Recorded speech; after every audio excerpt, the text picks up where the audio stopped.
Boxer Kelly Morgan joins me now on Your Sport Swindon on a day off today, Kelly. So morning off is good. Morning off. Very honoured that you joined us for that. So what do you do on a day off or a morning off? It happens rarely, but because of what we're going to chat about today, I got the morning off today, which is brilliant. To be honest, I slept. So I woke up at 6, but thankfully managed to go back to sleep, and I just slept, had a real chill, took the dogs out. Nice, sun shining, what more can you ask for? So yeah. it's nice to just chill out for a change. Absolutely. Yeah.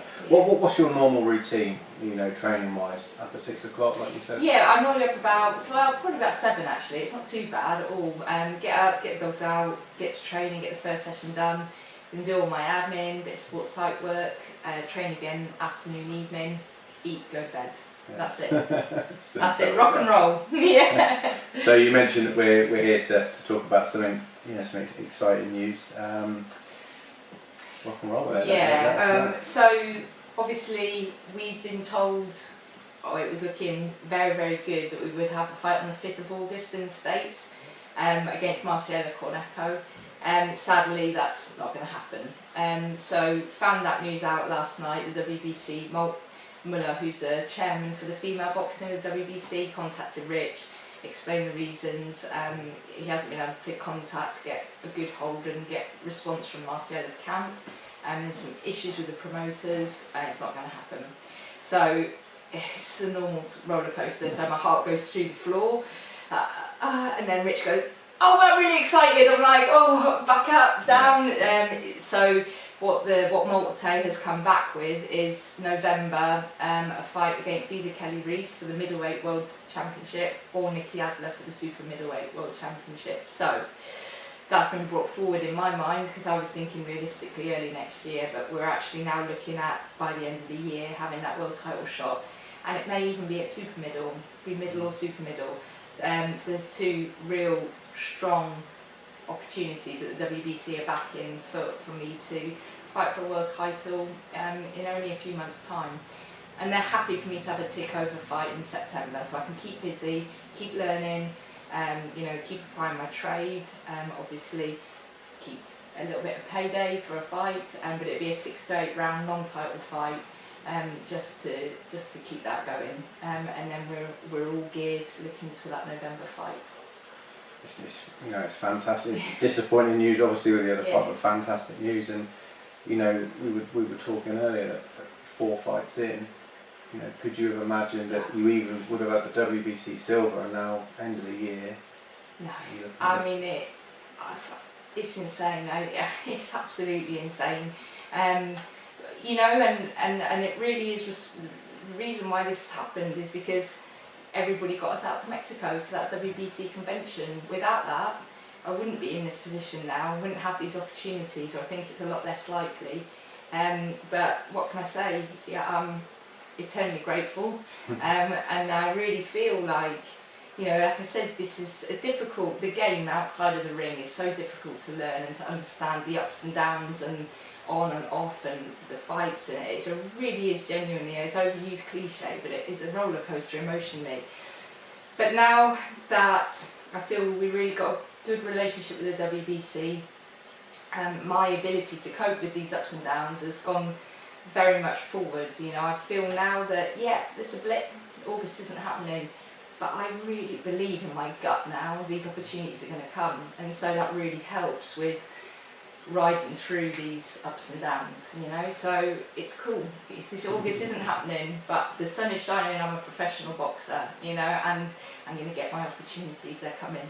Fantastic. And of those two opponents you've mentioned, do you have a preference? Nope. I really don't. Either or, I really don't. I mean, I have to say, I've met Nikki Adler, we're friends on social media quite regularly now, and she's genuinely one of the nicest people I've ever met. I don't really savour the opportunity of fighting, with her.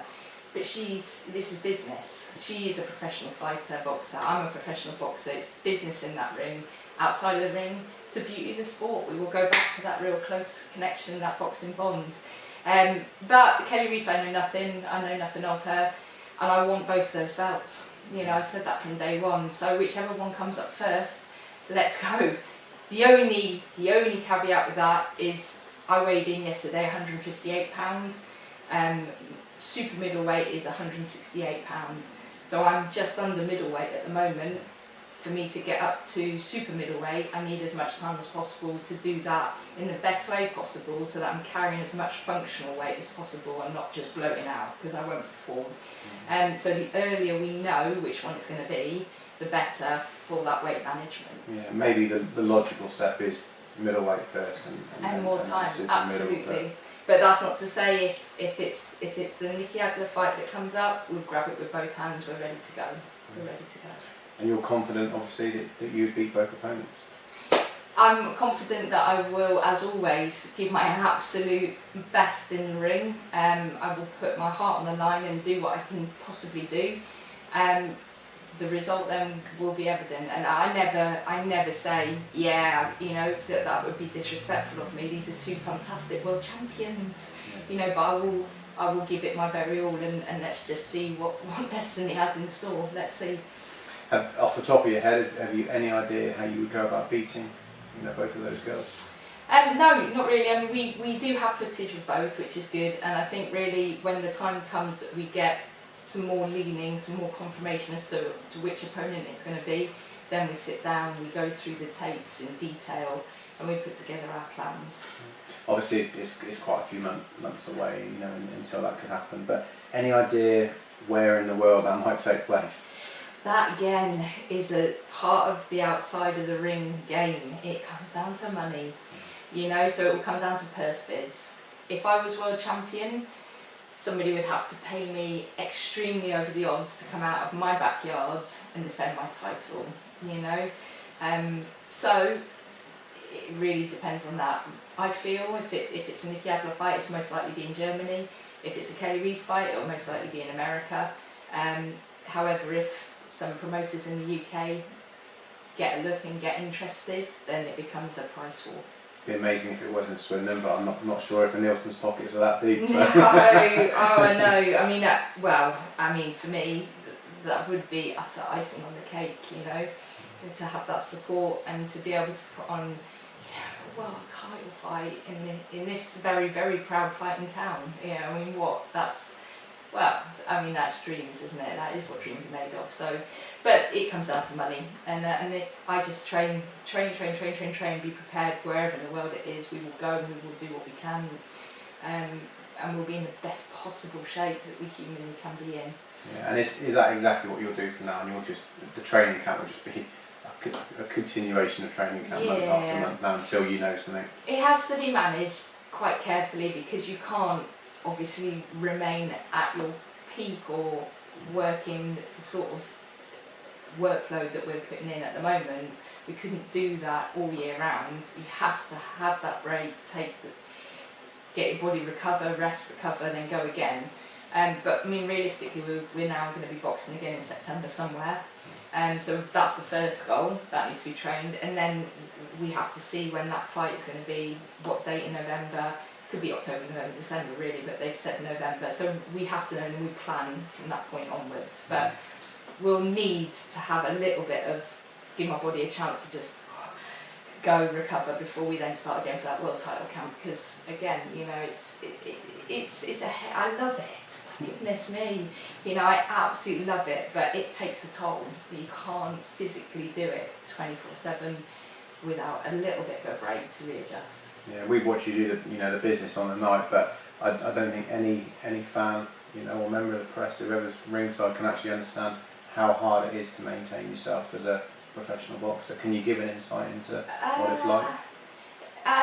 You know, I'm maybe not the best example of that, because to be honest, I'm happier in camp than I am out of it. You know, it's hard, you know, physically and mentally. It absolutely drains me, you know, completely ruins me.